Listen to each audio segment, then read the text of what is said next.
আলী, আমি তোমার মতো তো শান্ত থাকতে পারি না। আমার জীবনে কোনো কিছু ঠিকঠাক ভাবে চলতেছে না। আল্লাহ তাআলা কি আমার দিকে তাকায় না? আব্দুল্লাহ, শোনো, ধৈর্য হারাও না, আল্লাহ তাআলার উপর আস্থা রাখো।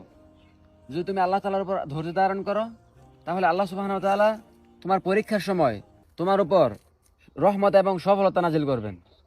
আর আল্লাহ তাআলা তো কোরআনে বলেছেন, লা তাকনাতু মির রাহমাতিল্লাহ, তোমরা আল্লাহ তাআলার রহমত থেকে নিরাশ হও না। কই কতদিন তো হইলো, কই আল্লাহ তাআলা তো আমার দিকে তাকাইলো না। আল্লাহ তাআলা তো আমার দুঃখ দেখলো না। তুমি নিরাশ হও না। আল্লাহ সুবহানাহু ওয়া তাআলা কিন্তু কোরআনে বলে দিয়েছেন, ওয়ালা সাউফা ইউতিকা রাব্বুকা ফাতারদা, অচিরে আল্লাহ তাআলা তোমাকে এমন জিনিস দান করবেন যাতে তুমি সন্তুষ্ট হয়ে যাবে। আব্দুল্লাহ, আল্লাহ তাআলার উপর আস্থা রাখো, সব ঠিক হয়ে যাবে ইনশাআল্লাহ। কই কতদিন তো হলো, কিছুই তো হলো না, কিভাবে বিশ্বাস করবো? ধৈর্য হারাও না বন্ধু। আল্লাহ তাআলা আমাদের কখনোই অপছন্দ করেন না। আল্লাহ তাআলা আমাদের বিপদ দেন এবং আল্লাহ তাআলা আমাদের সুখ দেন। তুমি কি জানো না কোরআনের ওই আয়াতটা আল্লাহ তাআলা যে বলেছেন, ফাইন্না মাল উসরি ইউসরা, নিশ্চয়ই আল্লাহ তাআলা দুঃখের পরে সুখ দেন। তুমি ধৈর্য হারাও না বন্ধু।